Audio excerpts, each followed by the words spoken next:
Ready. Set. Gamecast.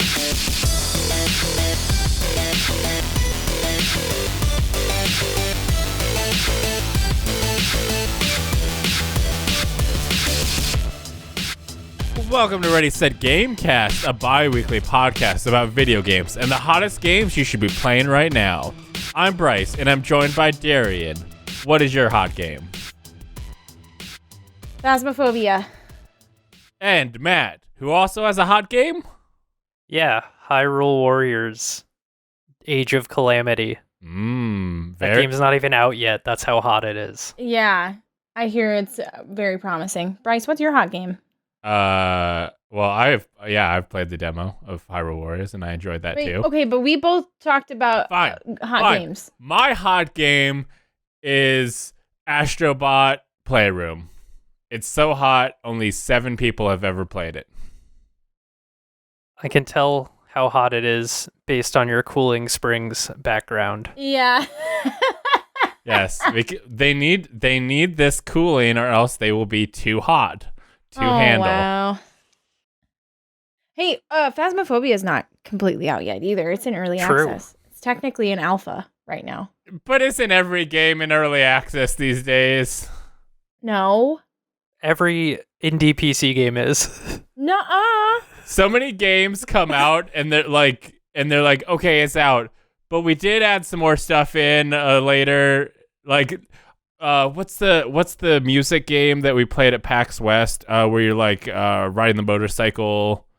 Sayonara Wild Hearts. Yeah, Sayonara Wild Hearts. I like that, right? I think this should be, we've done this twice now. I think for every episode from now on, you should reference Sayonara Wild Hearts and not remember what it's called. Not remember the name, though. You have to find a way to describe it so that Matt can tell you what the name of the game is. Anyway, every time.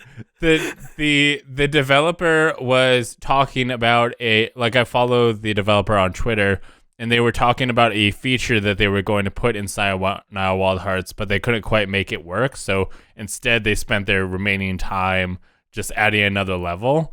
And so I messaged them, and I was like, "Oh, are you planning to add this feature down the line? Are you are you done with the game?" And they're like, "We're done." And I'm like, it's so weird for a game developer now to just be like, "We're not adding anymore. What you got is what you got." Because I feel like so many games are like, hey, we added this small thing, or we added stuff. Even like Ring Fit added in that rhythm mode. Yeah, I don't know what the expectation is. Because I guess it depends on the style of game. Yeah. Because isn't Sayonara Wild Hearts like a story game? No, there is a story to it, but also there's the thing that they were going to add in was the ability to just play songs randomly, which I think totally works. Like the story that exists inside Wild Hearts is very minimal. So you could definitely play the songs randomly if you have experienced it normal. But they were just like, we couldn't get it where we wanted to, so we just never put that in. I also was trying to figure out if what games had ultra wide support when I first got my ultra wide monitor, and I googled Sayonara Wild Hearts ultra wide, and I found a tweet or a Facebook post from way back of testing ultra wide. I'm like, oh cool, so it's got it, and so I bought it for PC and realized, oh no, it's not in the game, and I'm like, okay, well maybe they're going to add it down the line. And no, they're done. No, they tested it and said, nope, not worth doing. Yeah, they're done working on it. So they're not, because I feel like games right now, there's an expectation that they're going to update it. They're at a certain point, that's no longer true. If a game's a few years out, you're probably not going to get more updates, but right. There's so many games that oh, you can maybe expect a new feature or a new thing coming out.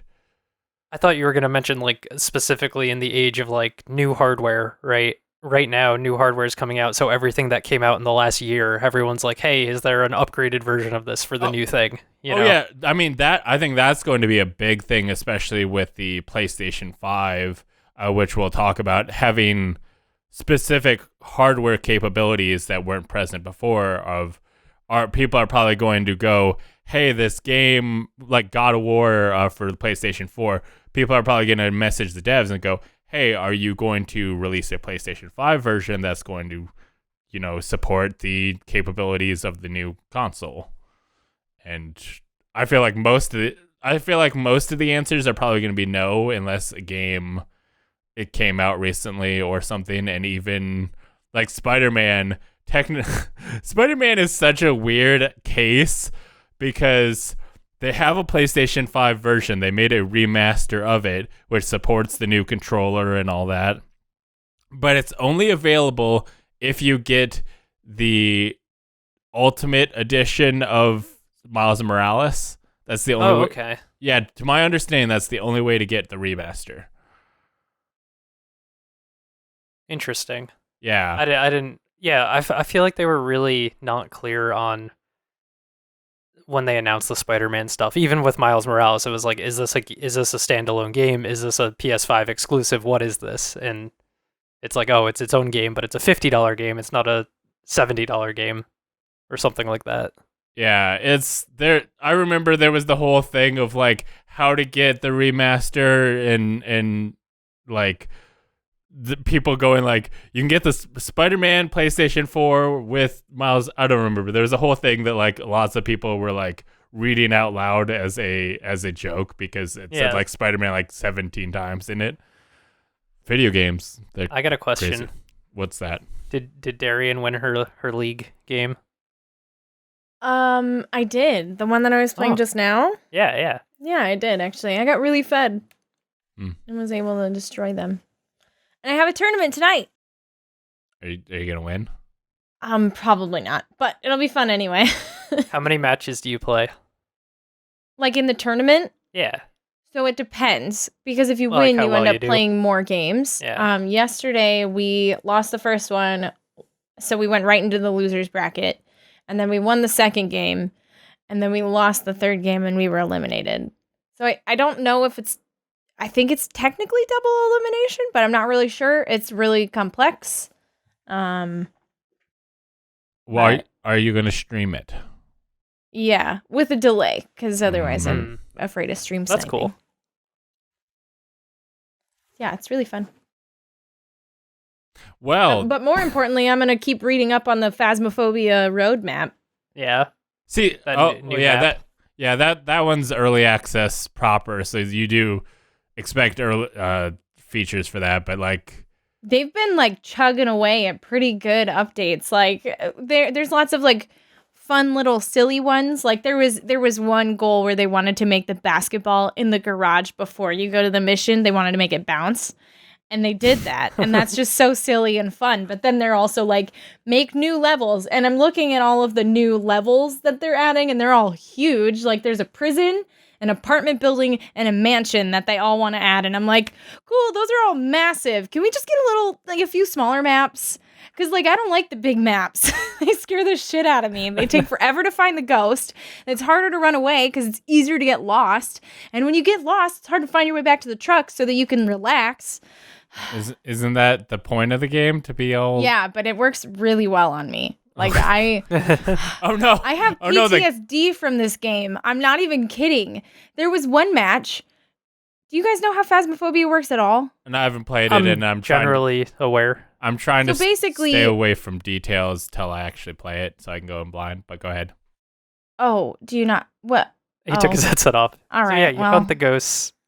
So yeah, well, you don't hunt the ghosts. You have to try to identify the ghosts with different evidence, and then there's also like different missions you can do. And one time we were playing, we identified the ghost, we found where its room was, and we were doing really well. But this ghost was like wanted to interact with people who were alone, right? And so we went down, and I was really mad this match because I got all the other objectives and I identified the ghost myself. I did everything this match, and they couldn't get it to interact with them. And I was just like, okay, you guys suck. Like, God damn it. So they made me go in, and all I had to do was like witness a ghost event or something. And As soon as I walked into the building and was like too far away from the entrance, it started hunting. And so I had to hide and hope that it didn't find me. And I was in there by myself and I was panicking and I was mad because I was like, I didn't even want to go in here. I did everything this match. Why am I here? And I hide. And then as soon as the hunt ends, I'm sitting in a bathroom and I could hear the ghost. It was getting really close to me. And then the hunt ended. And then I went to stand up and I was just going to sprint back to the truck. And then she started singing to me in the bathroom. This bitch knew exactly where I was and she was toying with me. And I was like, get me out of here. And that's how I got all of the objectives that game. Because I just did. Yeah, it's really fun though. And it's really funny playing with like new players because sometimes they're like so scared and you just have to baby them through it. And sometimes we were playing with this guy last night who was so brave. He was like, no, she wants us to be alone. You don't want to do it? Get out of the house. I'll be alone. I will do this. Like, it was great. It's so fun. I love that game. But that brings us to what you've been playing. And since Darian was already telling us it, why don't you continue telling us what you've been playing? So I played Phasmophobia. I've played League of Legends, and I'm in a Clash tournament. If you play League of Legends, you probably have a vague idea of what that is, so I'm not going to go into details. Clash of Clans. Nope, it's not that. They all break out their phones. Yeah, we all jump into a match of League of Legends, and we hop on voice chat with each other inside the League of Legends match, but we all just AFK and play Clash of Clans on our phone. No, you have to win a League of Legends match while winning a Clash of Clans match. If you lose either one, you lose both. So if I lose the Clash of Clans match first, I just have to AFK because I lost the game. Yeah. Or continually feed. Yeah, just run it down. I also finally started The Witcher 3. Dude, you know it'd be a fun. I know nothing about League of Legends, but it'd be. So do you know DUI Mario Kart? What? So DIY Mario Kart? Yeah, so it's Mario Kart, but it's a drinking game where you play Mario Kart, and you have to. Oh, DUI, not DIY. Sorry, DUI. I was like, do it yourself Mario Kart. So you play. So you have to finish your beer before you finish the race, but you cannot drink while you're driving. So you have to set down your glass while you're controlling the car. While the car is moving, you have to be fully stopped. So it would be kind of fun to do that with League, where you can't like move your character while you're drinking, but you have to finish your drink. Would that be anything? I don't know anything I've played about that before. Is that anything? That's a real thing. Okay. There's many variations of the drinking Mario Kart games. Yeah, but have you played it with League? No. Okay. That's dangerous. I have played. Drinking and driving not dangerous in Mario Kart. I've got to lie. I just lied. I've got to be honest. In the early days of my stream, I did a lot of drunk streams, and most of them were around League of Legends. And it can get quite dangerous because depending on what the parameters are and what type of drink you're drinking, you could get really, really drunk. Like one time I played League of Legends, and every time you died, you take a shot. And I should not have done that, because if you're taking shots every time you die in League of Legends, if you have a rough game, you are hammered at the end of that game. How many deaths in a bad game? I've gone, I think my worst game ever, I got 14 deaths. And that's over a 45-minute period or so? Ish, yeah. Yeesh. Yep. Oh. 14 shots in 45 minutes. I'm going to bed, guys. You're going to the drunk tank. Now, at that time, I was much younger, and I drank kinky, so 14% alcohol content or something like that, relatively low, but still not a good idea to take shots every time you die in League of Legends, unless you're just going to sit in the base and not die at all. I also started The Witcher 3. That was it. That's all I've played. But what do you think of The Witcher 3?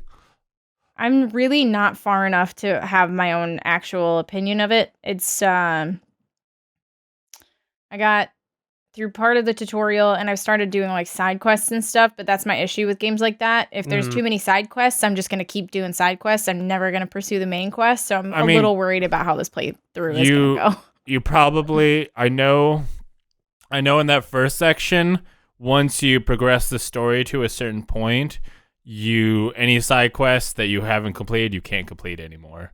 So I do know that like if you want to take care of side quests in that first area, take care of them all, and then move on. What's considered the first area? I think you travel out of like after like the intro chapter, you travel to another region, right? Yes, I think so. I'm still That's okay. about what I played when it came out, and I never touched it again. Without getting into too much detail, I'm still looking for Yennefer. I mean, I think you look for Yennefer for a bit. Great. Okay, so there's really no clear line. Yeah, I think when there you was get locked out. There was like the first town you're in.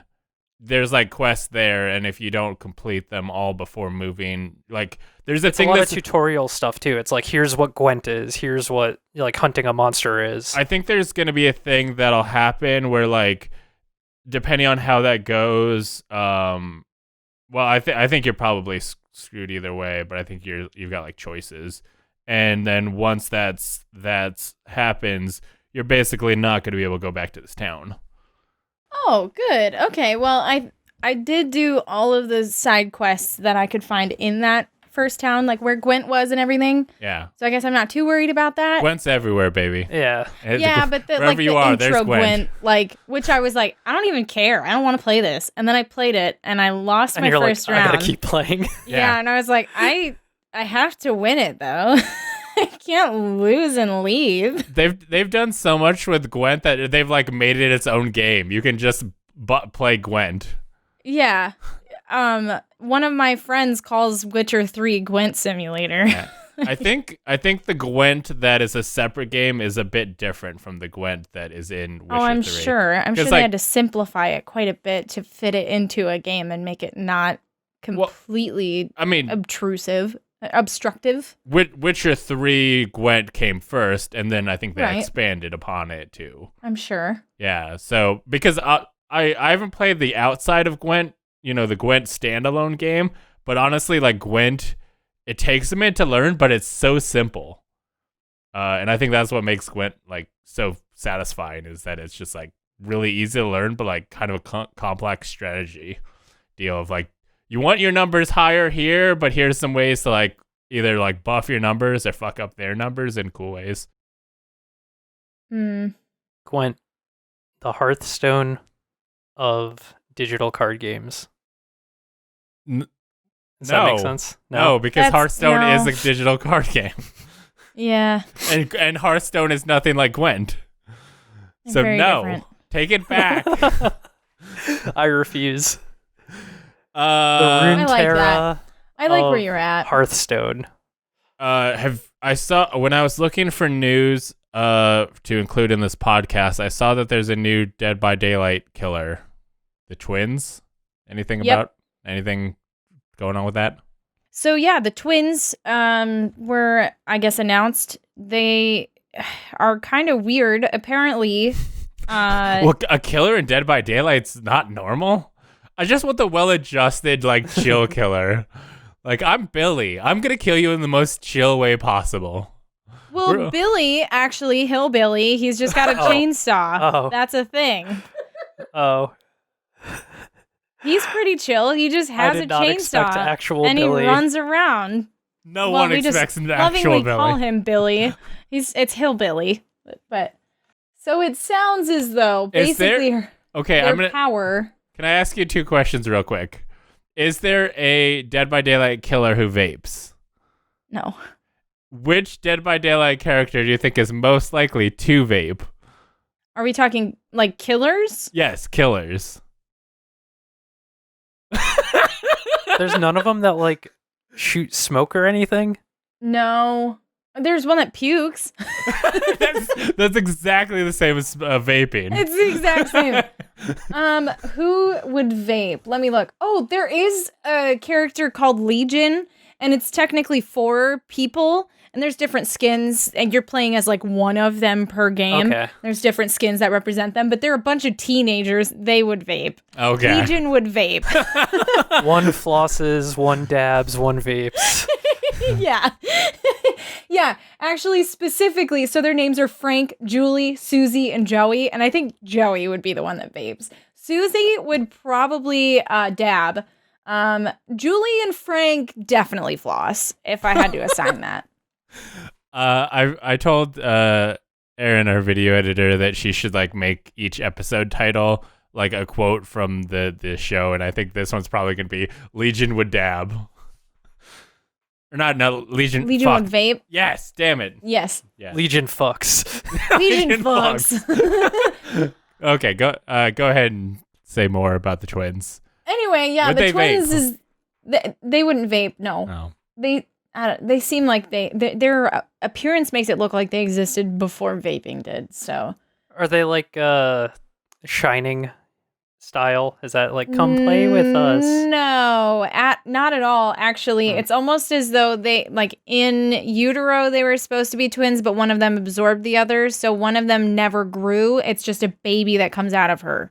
And this woman is probably in like her 20s or 30s or something, and then she has a baby that she sends out. It's very creepy.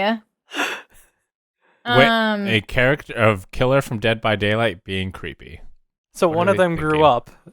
One of them grew up, yeah, and the other other was just like didn't. an angry baby with a jacked arm coming out of her shoulder. It's actually kind of disgusting. I feel like they probably were like, okay, the next killer is going to be a baby. And they're like, okay, I like where you're going, but we should probably put an adult in there too. Well, yeah, and the baby itself doesn't do the killing. The baby can, like, as far as I understand, it can run out and, like, latch onto a survivor. Wait, it can leave? Yeah, the main killer sends the baby out, and the baby goes and finds the survivors and like latches onto it like a baby. It's disgusting. Is the baby computer controlled or? I believe, yeah. I don't think that you can control it. Nope, I lied. While it's controlling like Victor, I was wrong.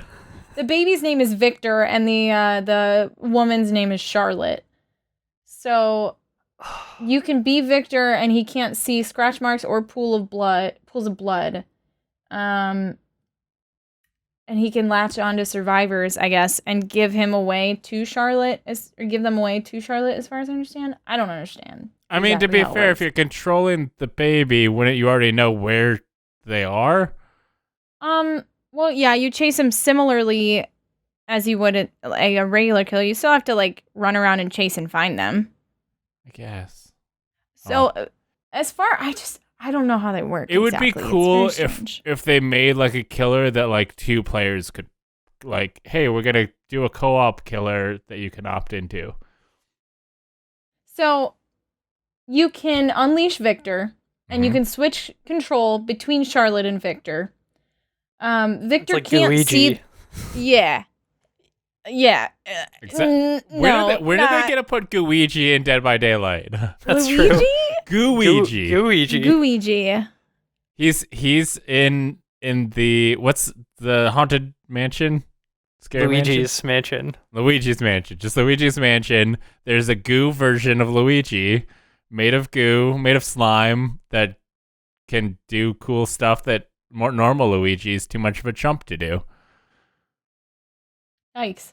So Victor's at a disadvantage in that he can't see the way that killers can typically track survivors, but he can latch on to survivors, and then if you're controlling Charlotte, when he does that, you get to see an outline of where that survivor is.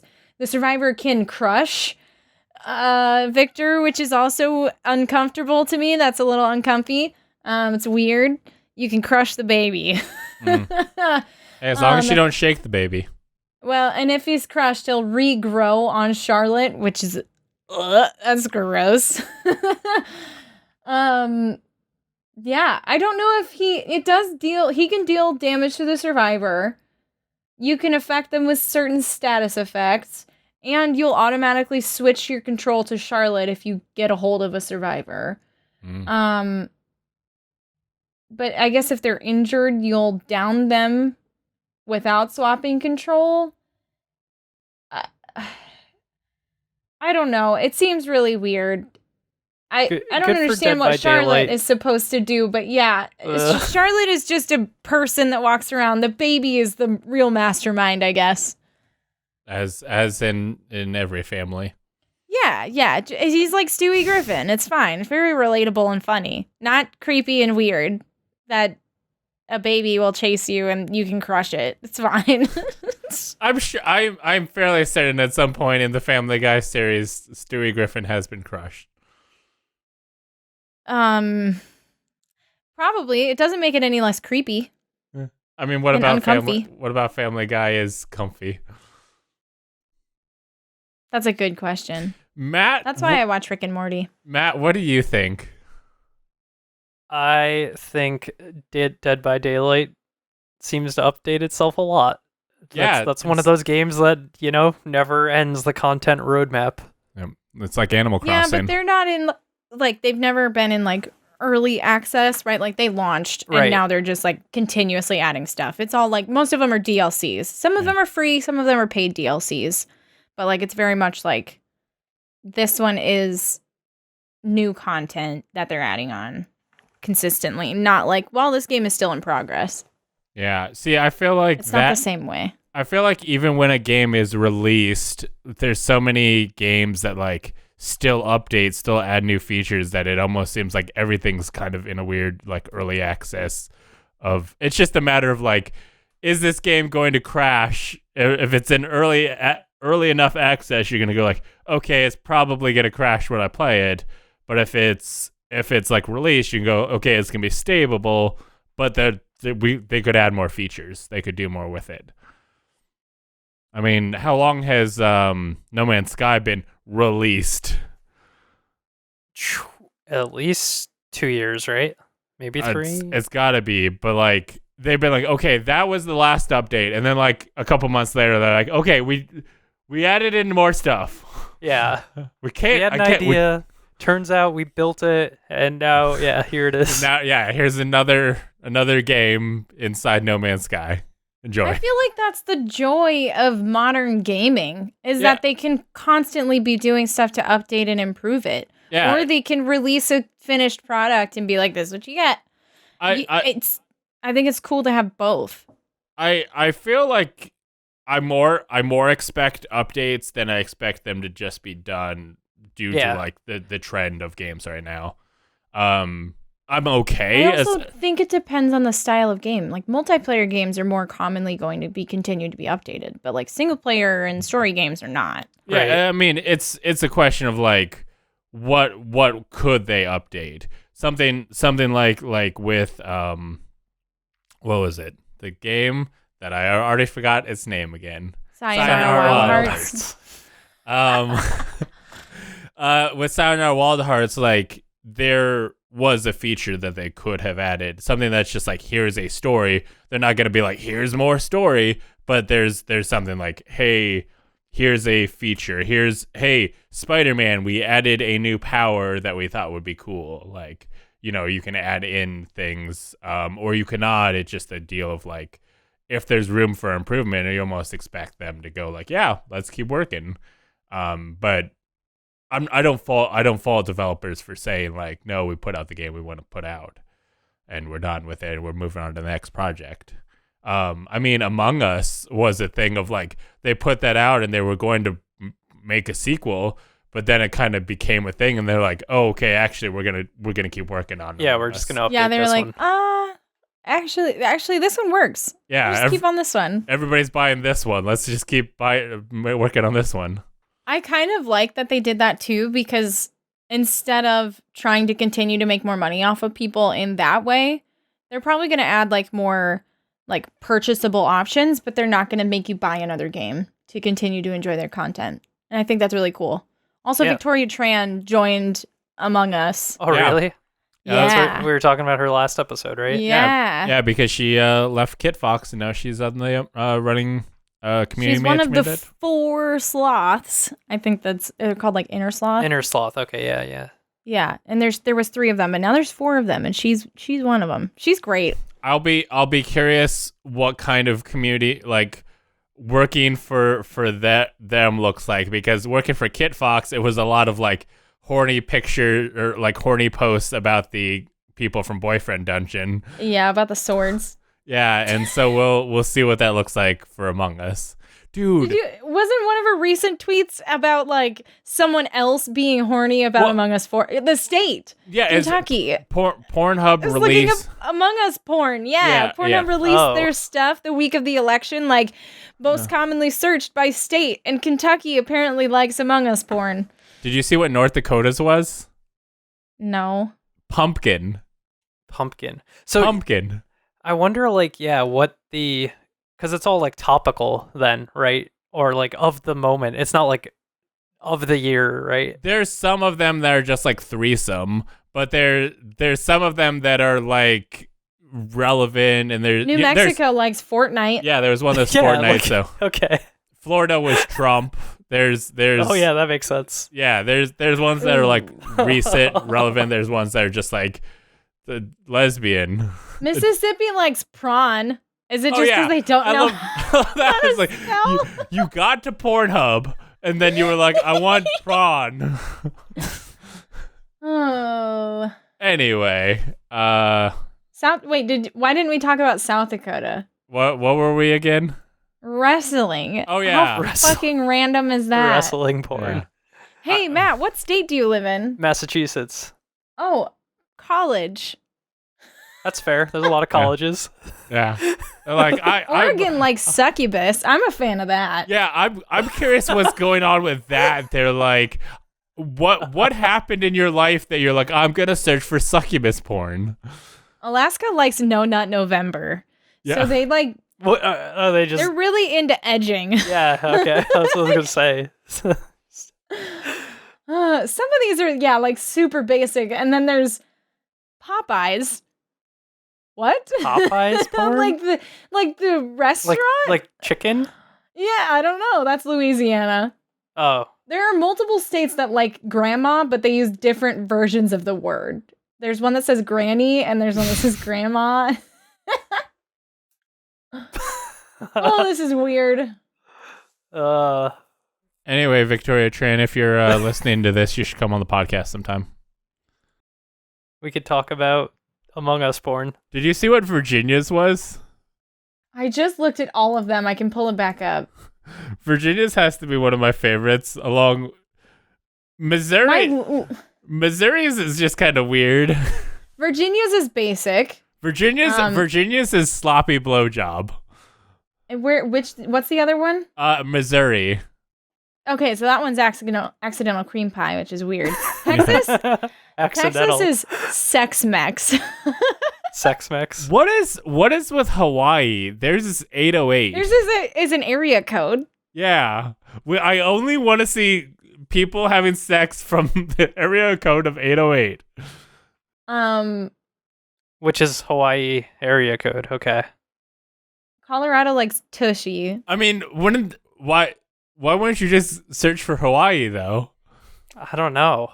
Maybe is it something? Is that specific? Like a secret? Like you, if this is real, authentic Hawaiian porn, you're gonna use the area code. Let me take a dive for you guys. I'll do a little bit of research here. Okay. While she's looking into 808, Matt, do you want to tell me? Looking up. I'll look up the porn for you guys. It's fine. Matt, do you wanna tell me what you've been playing?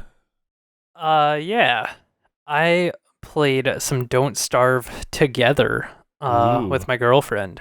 We've been trying to survive, get by, not die from starvation or insanity or damage. Did you starve? We didn't starve, but we were on I think we're on our like third world. We did die once. I don't know why I died anymore, but it was like something killed me. It wasn't starvation. And then we started a new one. Was it one of the shadow people? I think it was just like a spider. Like I was fighting spiders and got bit. And then I didn't get superpowers. You should have been the spider boy. There's the spider boy who spiders like because he's a spider. I was the regular guy, Wilson, the default guy. Yeah, but I don't know. Have you guys played that game much? Don't Starve? I played it quite a while back. See, I had played the solo one a long time ago. It's pretty unforgiving as far as like, I don't know, survival elements go in a video game. I feel like I am bad at Don't Starve. Like it's hard. It's one of those things of like you just need, the more you play, the more you like figure out the strats of like right. It like has the tropes of like a roguelite. In that regard. I mean, there's no. I guess the carryover would be that you can unlock new characters. You don't unlock new like abilities. No, but it's like the knowledge carries over. Yeah, I think that's more like because a roguelite. I always like there's roguelite, there's roguelike, but the light, I think a roguelite things carry over. Like you can get unlocks that would carry over. Just a roguelike, I think, is something where the only thing that carries over is the fact that you know how to play the game. But yeah, the more you play it, I think like my 10th time through, I kind of, you get like a like, okay, I'm gonna go do this, I'm gonna get my camp set up, now I've kind of got a base of operations, and as long as I kind of play things safe, I'm good to go. Yeah, that's kind of where we're at. We like started to farm. Winter is coming. You can tell it's getting cold and blue. The days are getting shorter. Once you need to have like some food ready to go because there's no gathering. You're effed in winter if you're not. Yeah, I think we're gonna die in the winter and then have to start again probably. But it's been pretty fun. It's a fun co-op thing to do together. That's like been a good time. A couple hours every few nights. I also checked out the Hyrule Warriors demo, which Bryce had mentioned last time, and I had downloaded but hadn't started it. Hey Nintendo, I just convinced someone to try your products. Send me $900. Well, I had already downloaded it before we spoke. But had you played it? No. But I had played the first Hyrule Warriors. Okay. Anyway, like, no $900 for you, sir. Anyway, that game's really cool. It's a lot of fun. I think they did a really good job integrating Breath of the Wild stuff into that, like, I don't know, actiony, arcadey, brawliness. Yeah, I had not played any Hyrule Warriors before. I had seen Dynasty Warriors played, and I was like, eh. And so when I tried the demo, I did not expect to like it, but I played through the first mission. And I was like, oh, this is actually kind of fun. And then I was like, oh, wait, this is co-op. And so I was like, hey, Aaron, you want to play? And we like both went through and we're having fun. And I was like, oh, I'm gonna buy this now. So I just got charged for the pre-order. Yeah, I also just got charged. I ended up pre-ordering after. I was like, wow, this demo is really like beefy because I had done the first the first chapter, which is like the first 2 missions and some side missions. And I was like, oh man, there's all this other stuff that just unlocked. And then I went to like click on it. I stopped playing for the day, like came back the next day, like, oh, I'm going to play some more today. Clicked on stuff. That is exactly the same thing I did because me and Aaron were playing that late at night and we're like, okay, we did like 3 missions. And we got to the point where we're like, okay, you got to go talk to the champions, and we're like, okay, we'll do that. We'll do that tomorrow. And so we put the game down and we loaded up the next day, and we go to click on it, and it's like, this is the end of the demo. I'm like, oh, I guess we were done last night. Right, but I was like, oh, that's disappointing. But I guess I'm gonna buy this now. Yeah, like. They like get you right where the deal of like, you want to play more, don't you? And then you go to play more, and it's like, nope, and you're like, fuck, now I gotta buy it. Yeah, and we gotta wait. I don't remember if the like food stuff is in the other Hyrule Warriors, but it's basically the Breath of the Wild cooking system is like in the game through you learn recipes and you collect ingredients from the battlefield, and then like you can buff your team before you go into a mission. They have the blacksmith, which is like a cool way to imbue weapons with different abilities and upgrade them while your characters level up. And then they do like traveling merchants like through the stable system on the map. The map and like the sounds and everything, it's just like, man, this this feels like Breath of the Wild, and I think that's really cool how they were able to execute all that. Yeah, it's really, if people liked Breath of the Wild, this game really like hits a lot of buttons of like, you're seeing characters that you've seen in Breath of the Wild, but like younger, and it's very cool. Of like, oh, I know that character. Wait, this is like the young version of her and stuff. And I'm very curious to see where the story goes, because they did such a thing that it's not the inevitable conclusion. Right. So I'll be curious if, personally, I still want it to go that way. Yeah, but I do too. I had this thought like after playing, I was just like, oh man, I hope that the final like mission is this specific thing that I don't want to really talk about unless yeah. I don't want to like spoil anything, but like I was just like, that'd be a really cool way to tie that all up. Yeah, I loved it in Halo Reach, where people kind of were like, hey, were you doing Halo Reach? And everybody was like, Halo fans, they're like, oh, we know how this story ends, but like the way that game ended like was kind of a cool, like satisfying, like your last stand. I would love to see that happen, like, right. And due to the way Hyrule Warriors works, like fighting waves, like big amounts of dudes, would be so satisfying in this game. So I would love to see them do that. Yeah, I think they did a really good job also with just like the feel of the combat, where I was almost thinking like, man, I wish Breath of the Wild had this combat, even though I know it doesn't really make sense because you're not fighting mobs like that, but it was just the kind of action-y combo system you can do is really cool, and it's really fun to like be able to do that with Link. I loved when like you start the game and you just kind of run up on dudes and you do like a swing and like take out like 20 dudes, and I like turned to my girlfriend and I was like, dude, Link got really weak in Breath of the Wild. He can't even handle it. Takes him like 10 swings to take down one guy. Yeah. It's like he was way stronger back in the day.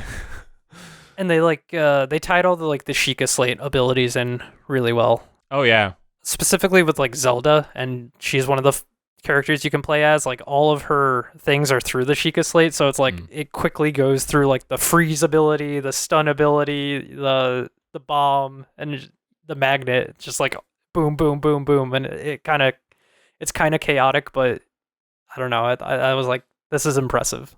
My one complaint with the demo, what we played in the demo, is that I think it's the last mission where you're kind of fighting the big boss guy that you have to like run around and do different things to damage him. I had trouble navigating that map.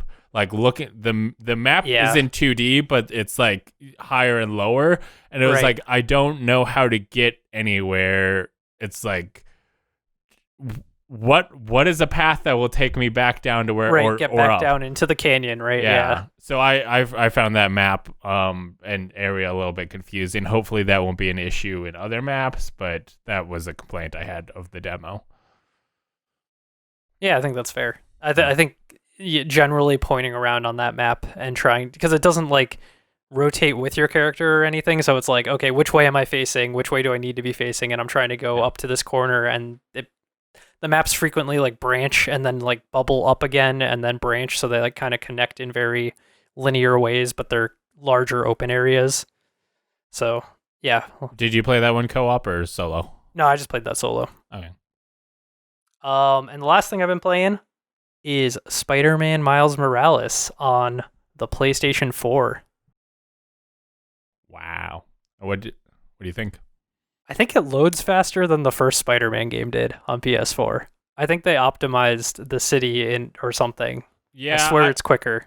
Okay, so one thing I can tell you they did is that every character has the same backpack.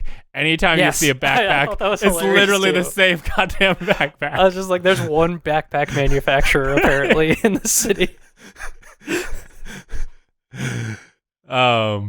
So I think they maybe did stuff to just like, cut down on the amount of assets available so that they can find that. You need to find a backpack? Cool. It's the place where we keep the backpack. Right.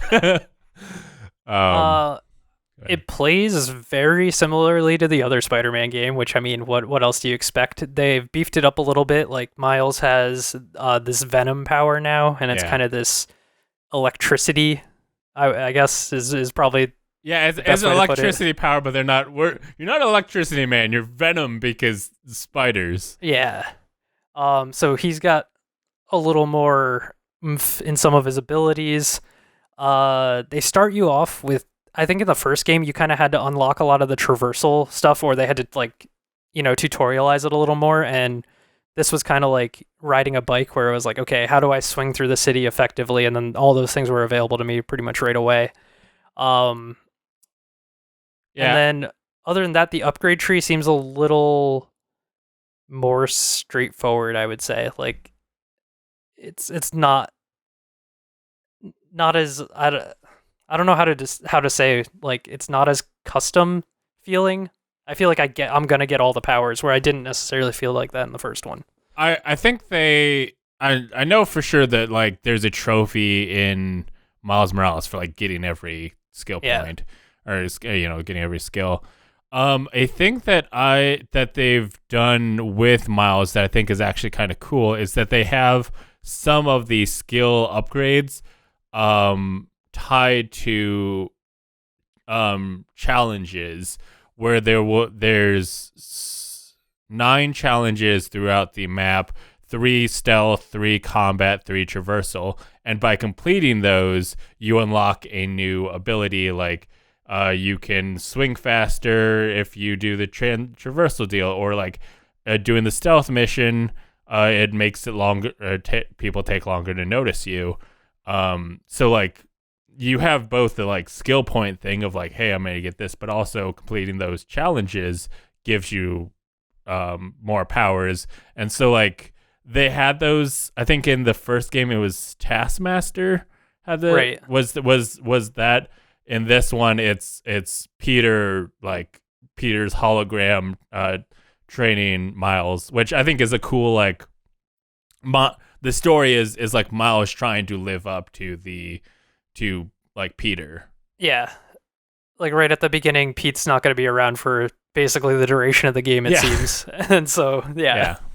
Which the way that it started with it being like Miles working with Peter was very cool, but kind of having to help him in his own way while Peter kind of did the main thing. But I think the main theme of the game is kind of like Miles trying to figure out like what Spider-Man is he, because whenever people talk about Spider-Man, he's like, oh, you mean the other guy? Yeah, they're like, hey, you're the other Spider-Man, or like, he's like, oh, you're talking about the other guy. Like, and stuff. I don't know how far you are in, but Miles actually has one other power that Peter doesn't, and that's the camouflage ability. Yeah, okay. Yeah. Where he can go invisible, which I think this game makes the stealth, or the like stealth missions more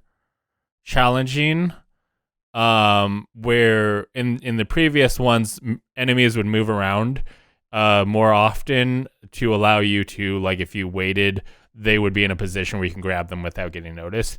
This one, I think there are guys who will literally just stand next to each other and will not move unless you do something.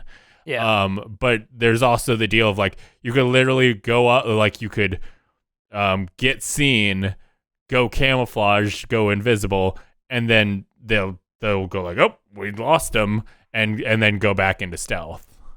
Yeah, I think the stealth is really strong. Both in the first Spider-Man game and this one, I think the traversal and then the stealth are probably two of the best things about them that make, like, I think that's what draws me to it more than like other open world games. It's like it kind of fulfills that promise of what an old Assassin's Creed game was, where it's like you're acting stealthily, you can get seen, but then you can go hide again, and then you can resume stealth, and like you can have it break down, get into a big fight, and then camouflage and get out. And I think the movement helps that a lot. And as far as like open world games go, I feel like I don't play a lot of them. And for some reason, it's just like the Spider-Man ones I don't know, they do it right, I guess. I feel like the Miles does a lot of like they learned a lot of lessons from the old Spider-Man of streamlining so many things. Like there's the side quests, which are now an app that you can now slide into instead of like, hey, you got to go here, you got to, wait for it. You can I literally like, okay, I feel like doing a side mission, swipe into the app and do this. And they even have the crimes listed there too. I've basically just end up doing crimes when they're like, it's happening over here. But like when I want to check off that list, I can go do that instead of, I know I want to do all the crimes in the normal Spider-Man PS4, I guess. But to do that, you literally have to like swing around waiting for a crime to spawn. And so I know that they have the side missions and then a separate tab on the app for crimes. And I haven't messed with that tab, but having that listed is going to be nice. Yeah. And yeah, it feels like so many things were like streamlined and made less like bulky and awkward to like interact with. They learned a lot of lessons from the first one. And I think the story's pacing feels way better. I feel like they had done a pretty good job pacing in the previous one, where it's like you'll do a story mission and then it might be like, okay, I'm gonna go check out what's going on in the city for a bit, and it gives you a chance to do some side missions before it funnels you back in and says, okay, I really have to go meet with this person or whatever, and get you back to the story. Yeah. And yeah, the story's pretty good. It's Miles is a little younger than Pete. Pete was like a college grad, right, in the previous one. Yeah. Adult out of school, where Miles is in between high school and college, maybe, or in college now. So he's a little younger. He's a little more trying to find himself. I believe he's a high schooler. Okay. Because I believe they talk about him on like winter break from high school. Yeah. Yeah. There's I think like things that they do well is one that like the previous Spider-Man had, where they were like, we got to put in all the baddies, we got to put in Rhino, we got to put in, and so you had to go through and like deal with each of those, and then like eventually you got to like the main guy showing up, and it was like, okay, finally, and then it was like, oh, he wasn't even the main guy. So then with this one, it feels like, okay, what the main baddies are from the get-go. I think there's going to be like a thing of like, here's the baddie, but it's like we already know who he is from the get-go. Yeah, I haven't run into any like big boss fights yet, which was probably a little more core to the previous one. Yeah, I obviously the Rhino one being the big one, but I feel like this so far, like they have just more of you kind of fighting the normal guys, which I feel like that's more satisfying. The boss battle things felt more like quick timey and not really like playing the game. A little puzzly and a little quick timey. Yeah. They don't kick you out of being Miles, really. The only time I've really been out of Miles was just a thing where like I went and talked to some people real quick, and I literally just walked up and said, "Hey, what's up?" And then I'm back in the suit. So there's no like, hey, you got to play as MJ and do that. People universally, I think, did not like those sections. Like, keep us in the suit. I think they beefed up like the base enemies a bit, which I think like ties into he has the Venom power, so he's a little stronger in that regard. But it's like not as many base level enemies that you can kind of fool around with and like try all your abilities with. It's more like you need to use certain things to kind of break weapons or break guards to you occasionally see some just like generic thugs, but those are very much the like rarity compared to the like two main baddies of like the underground versus the like Roxxon guys, which people have seen facing off in like the trailer type thing. And both of those, like the Roxxon guys can hit hard and take quite a bit to take down, and the underground guys have a lot, like they can block you very easily, so you have to like fight smart and use all of your abilities to really do it well. In Spider-Man PS4, you had the spider drones, which would like fly around. I like the hollow drones that Miles can get, but I like them flying around better than the C-3PO looking guys. Yeah. So in the combat tutorials, where Miles, because those come from the fact of like you do those, and then Miles goes like, "Oh, I have an idea for that." I actually used those as in a combat tutorial. And I could not tell which one were my guys and which one were his guys. So like there was one left on the field.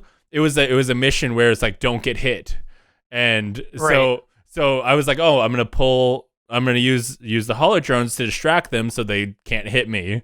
And so there was one dude left on the ground, and I'm like, oh, that's probably one of mine. I'm fine. So I'm just like standing next to him, and he like reels back to punch me, and I'm like, that guy's not mine. I dodged real quick, and I was like, okay, that was dumb.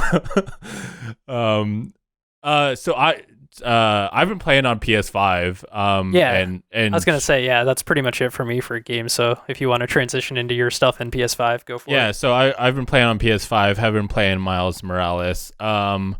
One of the big things is that there's no fast travel scenes. Like I can enable fast travel scenes if I want, but because fast travels takes a second, that there's no point in running those. Do you use the fast travel in the city at all, really? So that's the thing. People in PS4, I would never use fast travel because you have to load up Right. a scene and da-da-da. With PS5, I will 100% go like, oh, it's over there? Yeah, let me just fast travel over there because it's so quick. Because It's interesting because, like, yeah, I don't know how. Like, a lot of the time, I'm just like swinging around the city, right, and just like doing tricks or whatever and boosting around off buildings. It's like the travel is so fun in it that I don't bother.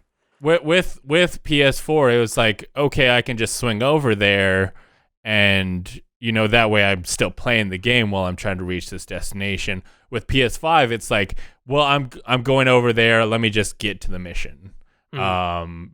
So because it's so quick, I can get to the point of what I'm like. I've said, hey, I want to go do this mission. Let's go do this mission.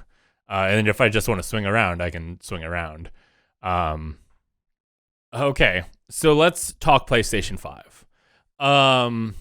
Because that's going to speak about how all of these games perform.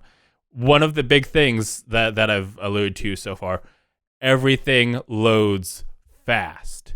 Even games from PlayStation 4 load faster.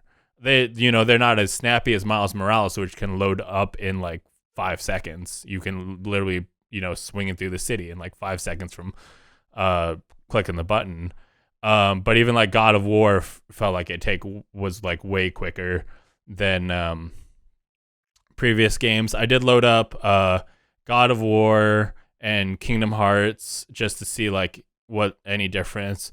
And it seems like all the PlayStation Pro settings that if you like put in a game in PlayStation Pro are now available for PS5, which was the hope. I was like, okay, I don't have a PlayStation Pro. Okay, I was gonna ask, did you upgrade from Pro? Yeah, I didn't have a Pro, so I was like, I would like to be able to play, these games on the higher fidelity version. Well, with the PlayStation 5, hopefully I'll be able to do that, and that is the case. If a game works on the PlayStation 5, those PlayStation Pro settings should be available to you. It'd be those usually it'll be a deal of like, do you want higher fidelity or higher frame rate? My current TV doesn't support higher frame rate, so I just go give me the highest quality available. So that's more power, really fast speed, but the big thing is the controller. Oh, I thought you were gonna say the system is the big thing. I mean, it is huge. I looked at a shelf. We have like a lamp deal, and it was like, oh, there's a pretty big gap there. Maybe we can put it there. And when my girlfriend was setting up for me while I was at work, she's like, it didn't fit. I just kind of been sitting on the ground. I'm like, okay, we'll figure something else out. It's a beefy boy. But the PlayStation 5 controller has two big things about it. A, the rumble. And so, like the Nintendo Switch had the HD rumble with the Switch. This is like the One difference ice cube, between 2 ice cubes. that if that is HD rumble in the sense of like 1080p was HD, this is 4K. This is like when playing Astro's Playroom, they literally will have you walk through different walk through sand, walk through mud, walk through different things, tiptoe, get blown on, because they all feel different in the controller in a very real way of like you can almost like feel what you're walking on by playing. I almost like wonder if like a blind person might be able to play a game more accurately now, because they can like feel it in their hands of like, what am I walking on, what's going on. There's probably still a lot of to gaming that is harder to achieve just through feel, but it's a big thing. Another big thing is the adaptive controllers, or the adaptive triggers, and those two things combined make in like really immersive experiences. There is a little like gotcha machine in Playroom where you will pull down a lever and then it'll pop out a little gotcha ball, and then you'll crush it in your hand and then the thing will pop out. And so the weird thing was that when I first encountered it, I went to pull down the lever and I like pressed down on it and nothing happened. And I'm like, is something wrong? Like, is my controller not working right? And then I realized that like it's the adaptive trigger that I actually have to force it through. I have to push through the resistance to really like pull it all the way down. And then with the crushing it, you can definitely like feel like there's plastic capsules, there's silver capsules, and there's gold capsules, and there's also like pop cans that'll come out of the gotcha machine, and you can feel what it is based on how it feels to press the trigger, both because there's the resistance there, and also they'll use the rumble to provide feedback when you're crushing it. For example, there's a froggy machine where you'll like jump into these different suits in Astro's Playroom, and the frog guy is like spring based, and you like pull down to spring like it's your power is how far down you are, and then you launch up. And pulling the triggers, it literally felt you were pushing down on a stiff spring. And I literally handed it to my girlfriend. I was like, this, like, you need to feel this. This feels like a spring. And I think it's like the resistance, and also the way that they are rumbling the triggers, because I think there are vibrations throughout. Like, they can rumble just the triggers, they can rumble the bottom, they can rumble the center, and then they also have the speaker inside the PlayStation 5 controller and inside the DualSense that'll give you those kind of like additional sounds that really make the experience immersive. I would say playing a game on a PlayStation 5 is going to feel different than playing it anywhere else. I loaded up God of War for the PlayStation 4. Yeah. And I was like, after playing some PlayStation 5 games, and it was like, I've been playing with the resistance, with the stuff that is weird to play it without any of that, because right. all of these games, like swinging through the city in Miles Morales, you will, every time you swing, you will have that resistance that you're kind of pushing through. You'll feel the vibration of him swinging through, and not having any of that with God of War was like, this feels weird, like different. Yeah. I was it's gonna say, nonetheless- do all the games you've played so far take advantage of that? Yeah, every PlayStation 5 game does. Okay. Because I had heard that Demon's Souls hadn't, or wasn't. Yeah, I hadn't messed with that one yet.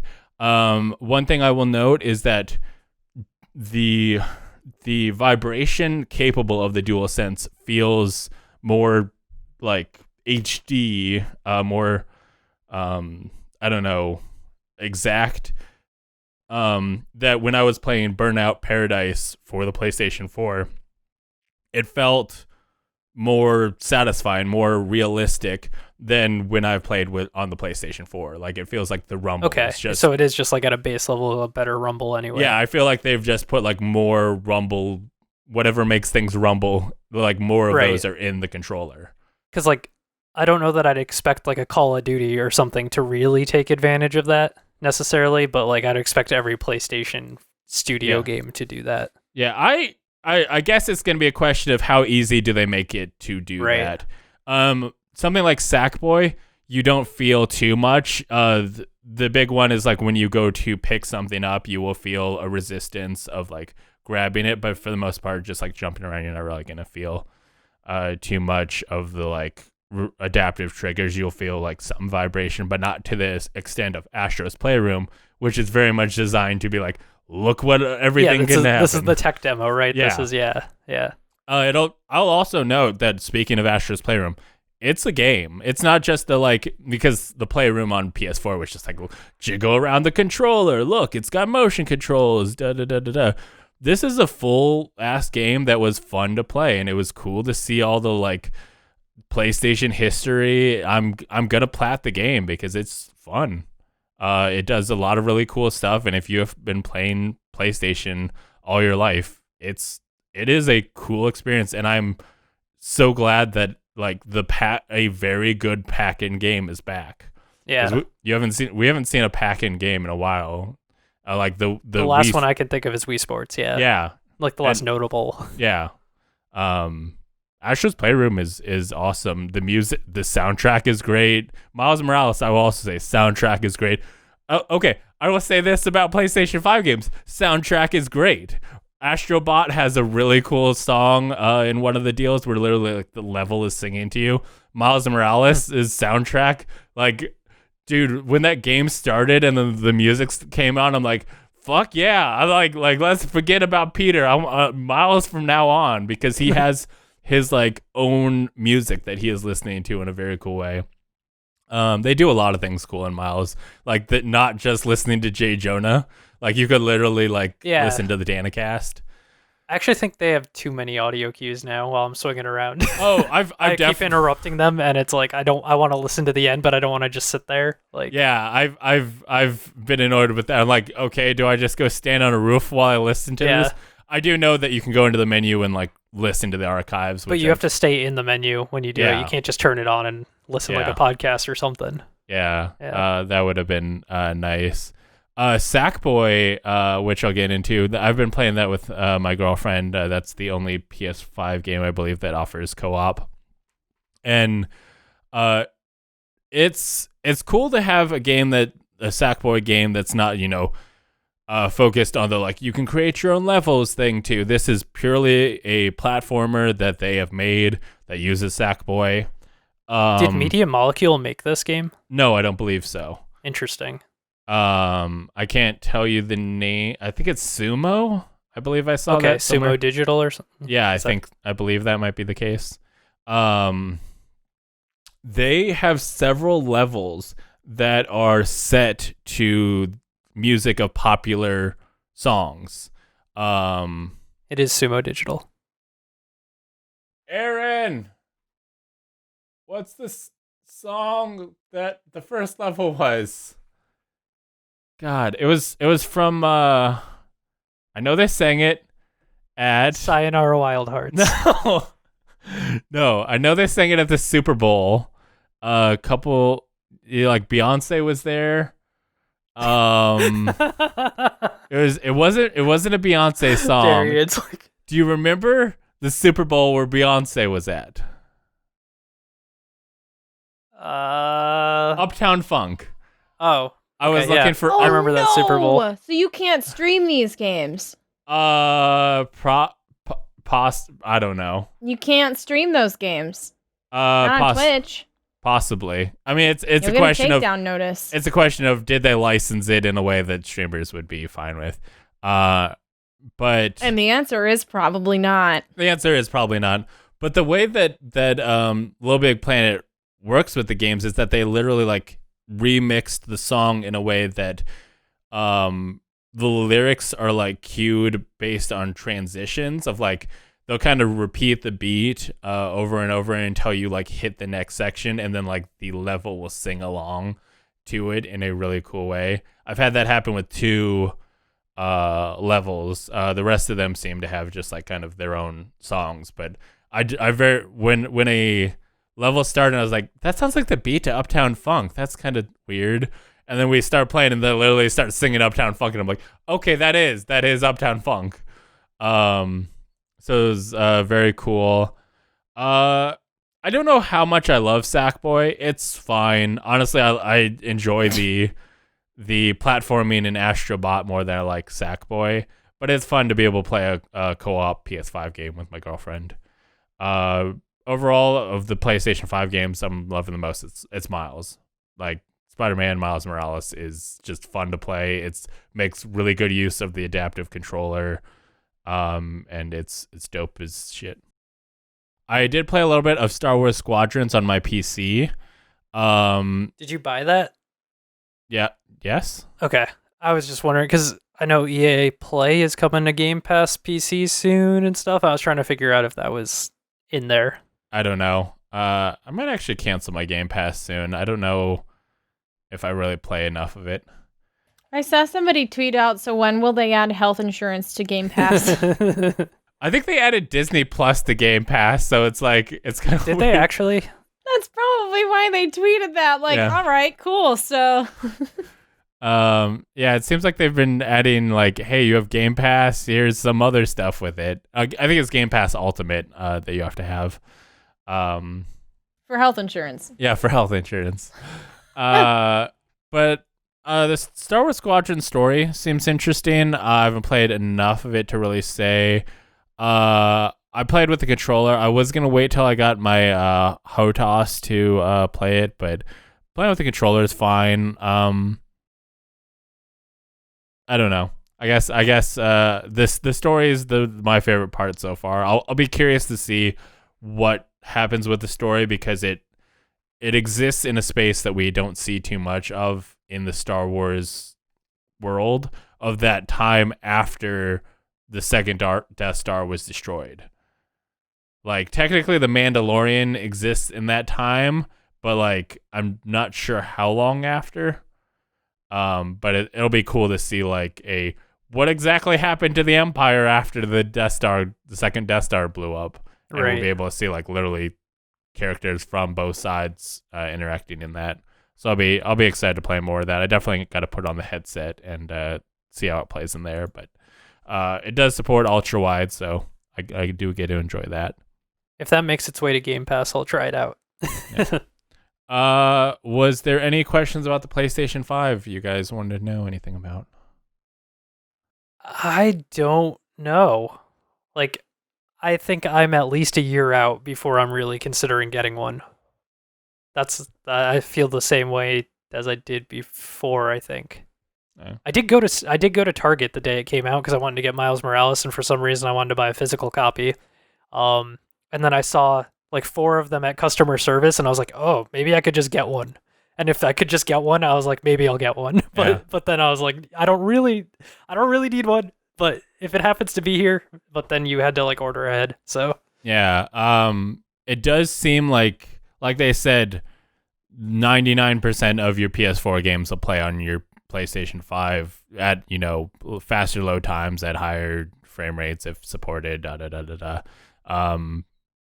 So I very much think that people, if they have the ability of like, oh, if I just traded my PS4, then I'll be able to afford a PS5. I feel like that's a good investment because like it'll play the games. I think there's just like, when scrolling through my list of like games that are not playable, like the only ones I see are a few EA games that have like a not playable on the PS5, which I don't know if EA is going to do anything to try and fix that or if they're just like, we don't care. But yeah, I don't remember because they had like a whole thing with the way Microsoft's policy was going to work because they were going to have they branded it. I forget what they called it, but EA was like, no, we're not part of that. Like they just outright said, no, we're not doing that program. Like we'll do individual games. But but overall, it seems like everything in my library basically works on the PlayStation 5. So it very much seems like if you want to upgrade and you're like, well, what about my PlayStation 4 games? You can still play them. You should probably good. If you're not sure, check. But I think for the most part, you'll probably be good. Yeah. Even the version of Miles Morales I got is called like the Launch Edition or something, and so it's like PS5 Launch Edition, but it's the PS4 copy, so it's a free upgrade if I stick that disc into the PS5. Yeah, that's actually the way that it works with Sackboy, is that there's not a PlayStation 5 disc for Sackboy. When you put Sackboy in, they're like, cool, we're going to download the PlayStation 5 version, and you have to put in the PlayStation 4 disc to play it. Because I got the collector's edition for the little Sackboy toy. Mm-hmm. And I was like, but it's the PlayStation 4 version. They're like, you'll get the PlayStation 5 version with it. It'll be fine. So yeah, the models will probably be like that too. I guess my real next gen question is, now that PC Game Pass is going to $10, should I just get Ultimate for that $15 instead, so that I have access on mobile, I have access on Xbox and PC, and then get a 1S or Series S? Yeah. Because that's like a $300 thing. Then I have an Xbox, which I don't currently have. And then are you doing the thing where like you can get on the monthly like payments with your, like they'll give you the? I wasn't thinking of doing that, but that would be an option. Yeah, because they have that thing of like it's $25 a month. Yeah, you can get you can get an Xbox, you can get Ultimate, you can get all of this for a monthly amount of that, and I feel like that's a great option for people who want to upgrade. Yeah. It's more just that, like, instead of paying $5 a month, I'm going to be paying $10 a month now, because that's what they've, PC is out of beta, so now it's full price. So then it's like, well, for only $5 more at that point, if I'm going to keep it, maybe I should get that and also an Xbox. Yeah, it's if you're thinking about getting a new Xbox, that's probably a fair way to go. Yeah. Speaking of like streaming stuff, I will say that I so if you update your PS4, you'll see it now has a PS5 Remote Play icon on it, which I did try that out. I streamed the PlayStation 5 to the PlayStation 4 in my bedroom. And I started the Spider-Man PS4 remaster. On your PS4. Yeah, on my PS4, but the PS5 version. For the most part, there wasn't really screen tearing. It worked really, really well. It was very responsive. There was when the game first started, like they play like some music over the like swinging and stuff, and it's felt like that music was getting compressed in a way that created some like distortion. But for the most part, it worked very, very seamless. I will tell you my setup. Both the PS5 and the PS4 were Wi-Fi, but I will note that my router is a Wi-Fi 6 router. So the PS5 I know supports Wi-Fi 6, so it's able to do the full capability. PS4s obviously are notorious for their Wi-Fi kind of sucking. So they're, it's probably more limited on the PS4 side than the PS5 side, but streaming it from one room to the other worked fairly well, even on a game like Spider-Man, which has kind of that faster pace to it. So that's gonna be really cool. Oh, something I will note for next time. Apparently, Google Stadia is doing a thing of like, if you have YouTube Premium, you can get a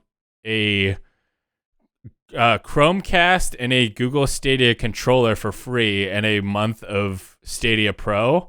And I'm like, sure, what the hell? So I've got that shipping to me this week. So next time, I guess I'll be able to tell you what I think of Stadia. On Stadia? Yeah. What games are there? Yeah. What's there, and is it worth playing? At the end of the day, I was just like, free Chromecast. At the end of the day, I was like, I probably don't give a shit about Stadia, but free Chromecast. But we have some quick news for you to give a shit about.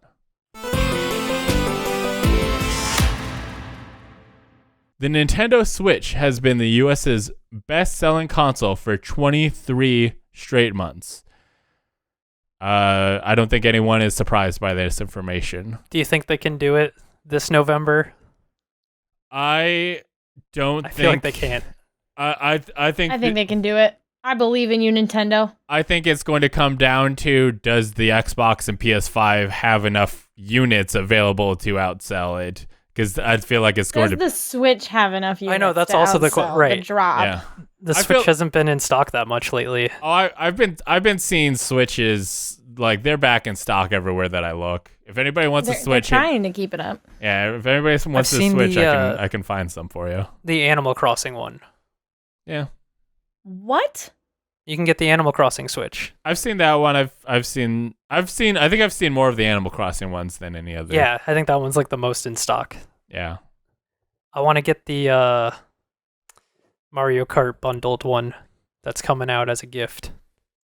I find it like, I wish they did more, like the Animal Crossing ones where they're like, here's a cool, unique Switch. It seems like that one is the only one we've gotten. Yeah. I wish they did more of those. There was a Pikachu Eevee one too. When Let's Go Pikachu and Let's Go Eevee came out, there was a combo pack. Was that in America? I don't think you got both games. Yeah, one of my friends has one. Oh. Well, this brings us to our next quick news. If you were hoping to get a PS5 or Xbox Series X, Best Buy will not sell you one in stores until 2021. That seems to be a case among several businesses of like, hey, we don't want you in the store, and also there's a pandemic. What are you doing? Yeah, also we don't really have many of them, so we're just gonna sell them to you online. I still went to the store that day just to see, just a look. I got mine pre-ordered from a physical GameStop, so my girlfriend went to the store, but that's where I got mine. Which brings us to their next quick news. I got a train going. It's great. GameStop had a TikTok contest for its employees where the prize was for more hours to work. Yeah, they did a TikTok dance challenge in which your store can get more hours for people to work during Black Friday, which I think people know that like an incentive for people to hit their marks, to sell enough Game Informer subscription and stuff is just you can be allowed to work more. And the winner would receive for doing this TikTok contest and winning, not just participating, not just like entering in the contest got you these hours. You have to do good enough. They would receive 2 Amazon Echo devices, a $100 Visa gift card, which those are cool, and 10 additional labor hours for use during the week of Black Friday. Are those like time and a half hours? So they're more valuable? I think they're just I don't think so. They're just normal hours, probably minimum wage. Extra scheduled. Yeah. Ugh. And the sad thing is that those are for the store. Those aren't for who if I single-handedly win it, I'm not guaranteed those hours. The store I work at gets them. Yeah, the manager will probably schedule himself for those 10 extra hours. Wait. Huh. Yeah. Wow, I really didn't think it could get worse. That's weird. Yet here it is, getting way worse. There's literally no real incentive to do that.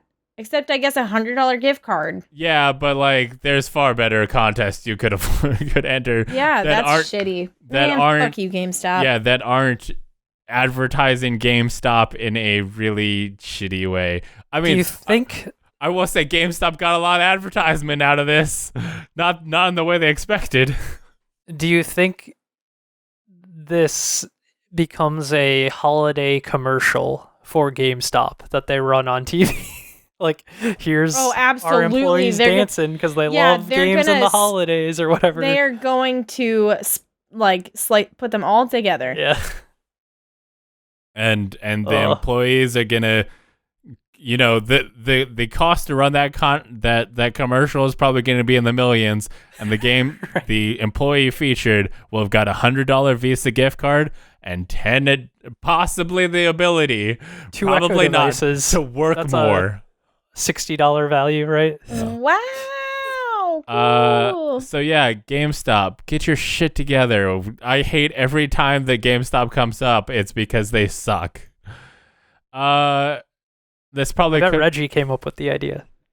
Reggie's not there anymore. Oh Is he no, not? I actually don't don't remember if he actually joined or not. I remember like he was supposed to join, then the pandemic happened, so I don't know if he was there. Anyway, speaking of not Reggie, the Xbox Series X, we got another news story, and apparently, people who are getting their Xbox Series X's have been running into issues with their disk drive, either being very loud or apparently not working at all. That sucks. I mean, this is obviously a thing that you have to expect with a, first gen of any technology. There's going to be issues. It still sucks. Yeah, it very much sucks. Like, you're like, it's the hot new thing. It's going to be way better than my previous thing. And nope, it's bad. Xbox did not say like, hey, yes, this is an issue. The Xbox support Twitter account said, at Microsoft, we put all our products through rigorous quality assurance testing. We encourage any customers who experience issues with their hardware to visit this link for the fastest support assistance. It's good that it doesn't seem like a Red Ring level of problem currently. Yeah. I will note, in case people have seen them but aren't aware, there were videos that were circulating about smoke coming out of the top of Xboxes. Those are fake. People were vaping into the Xbox to get the smoke, and the smoke would be blown out. So that was not the console doing it. People were vaping into their Xboxes and making it look bad.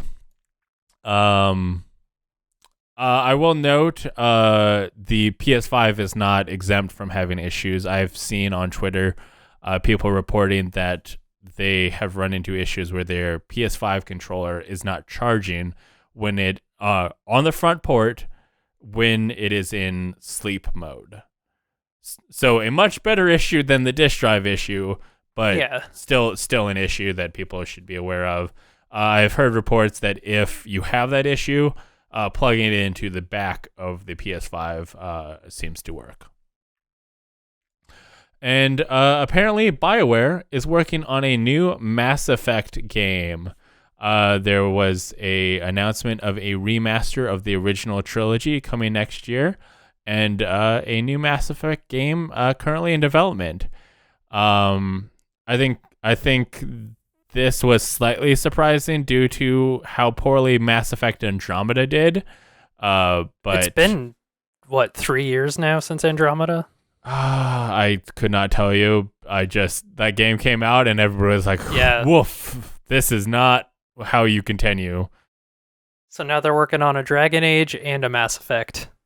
They want the big series' money.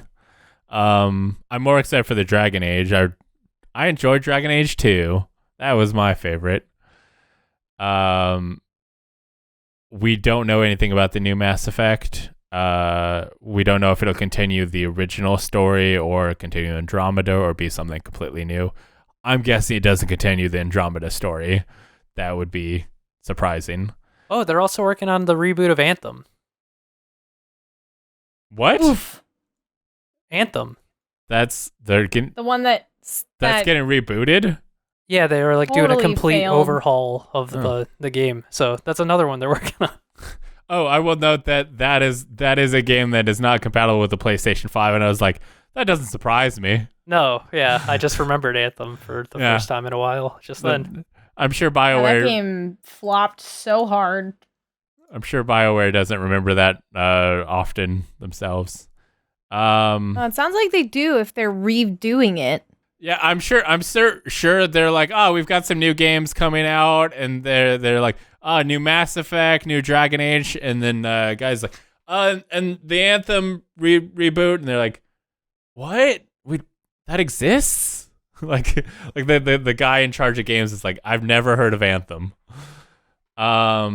Okay, well this brings us to the end of news because we have no slow news. It's just quick news and PlayStation 5 talk. But if you enjoy that, you can support us making this show at patreon.com/lastgeek. And for $5, you can receive a shout out on each and every episode, like Aaron C. and Dragons Lucas did. So thank you for doing that and supporting the show. Ready Set Game Chat is currently on hiatus until next year because that seems fair. Yeah. My work schedule is gonna be a real shit pile for the rest of the year, and we will figure out our life after that.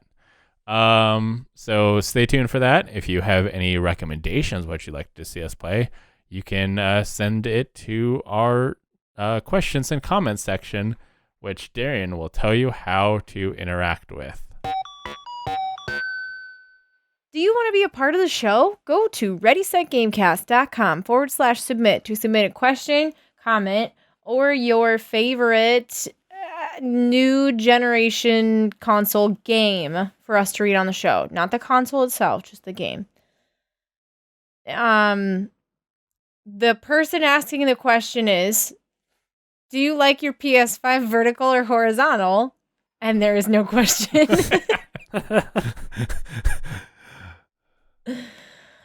So I guess, do you like your PS5 vertical or horizontal, Bryce? Because Matt and I don't have PlayStation 5s. I think it looks better standing up. Something that's weird about it. Okay.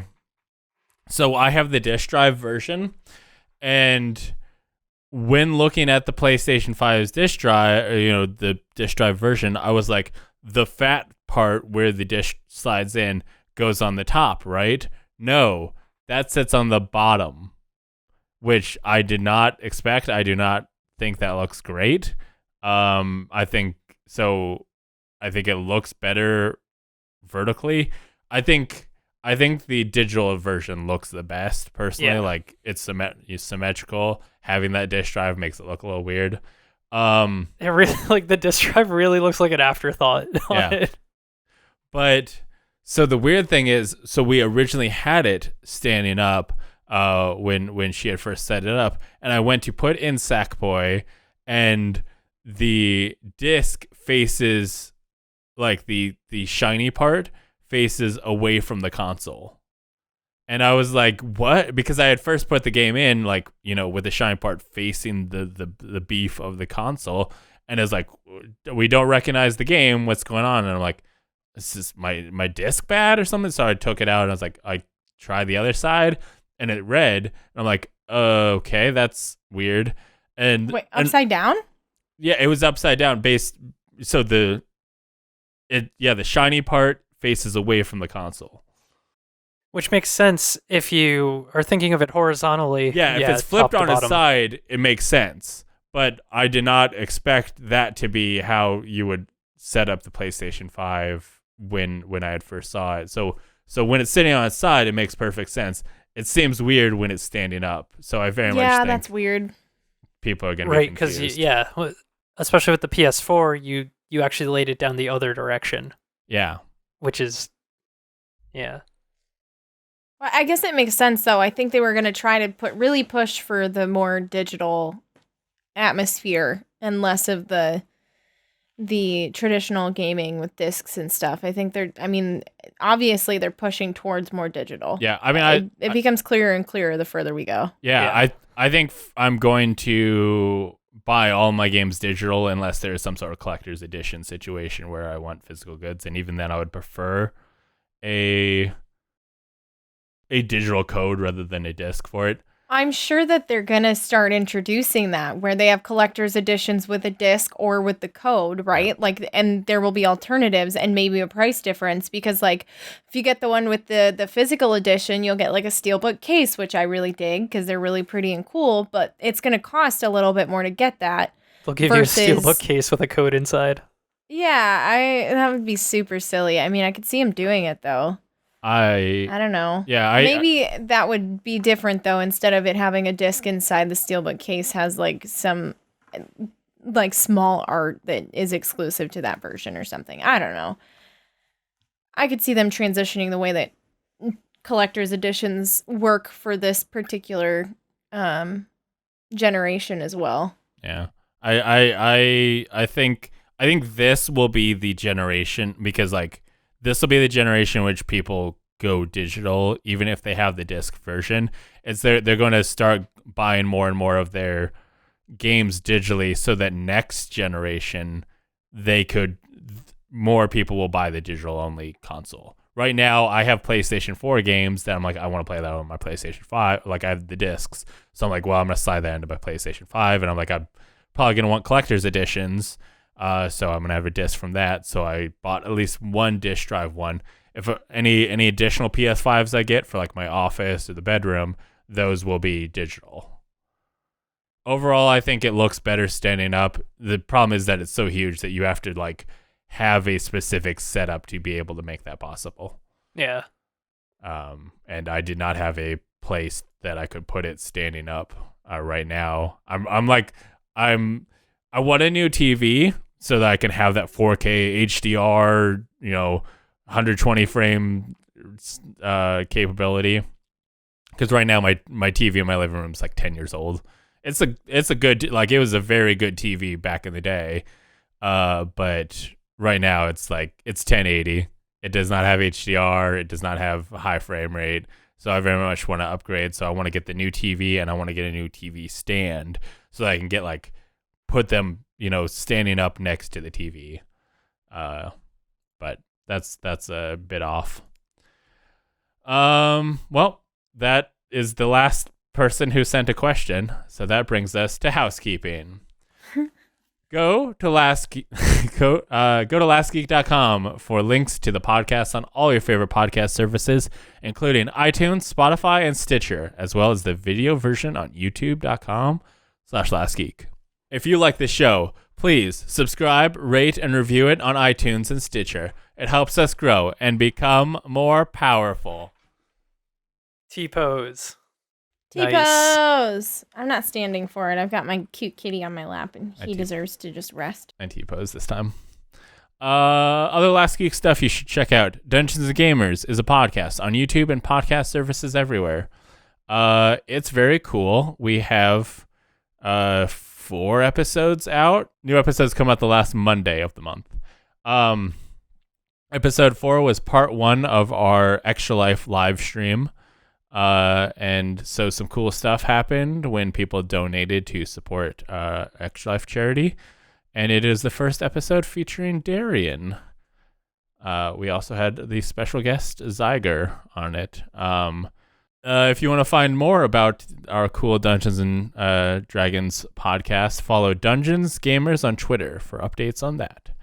Also, I did a Extra Life stream. It was cool and good times. If you want to still support the raise money all year round. So if you go to lastgeek.com/extralife, you will be taken to the donation page.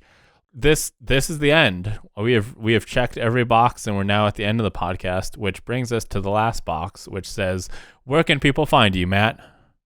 Right here in this chair at Dilbert Pickled.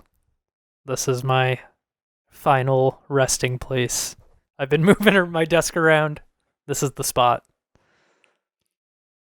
Oh, Twitch and Twitter. Dilbert Pickled. There you go. Darian, where can people find you? Twitch.tv/awitchyfairy. AWITCHYFAERIE. Yeah, that sounds right. And then also Twitter as well. Same name. You can follow me on Twitter at LastGeek. You can follow me at youtube.com/LastGeek. You can follow me at instagram.com/LastGeekPlays. You can follow me at facebook.com/LastGeek. And you can follow me at onlyfans.com/LastGeek. Cool. I have it. It's mine. I own it. What kind of content's on there? Nothing at the moment. But who knows? Who knows? On January 1st, my OnlyFans is going to switch from a paid subscription to a free subscription. So it'll be based solely on tips and your generosity instead of making you pay up front. So look forward to that. Just the tip. Just the tips. Thank you for checking out the podcast, listening to the PlayStation 5 and other news. Remember, if you have any questions, you want to know anything about the PlayStation 5 or anything, please send in questions to ready.gamecast.com/submit, and we will see you again in 2 weeks. Goodbye. Bye-bye. Adios.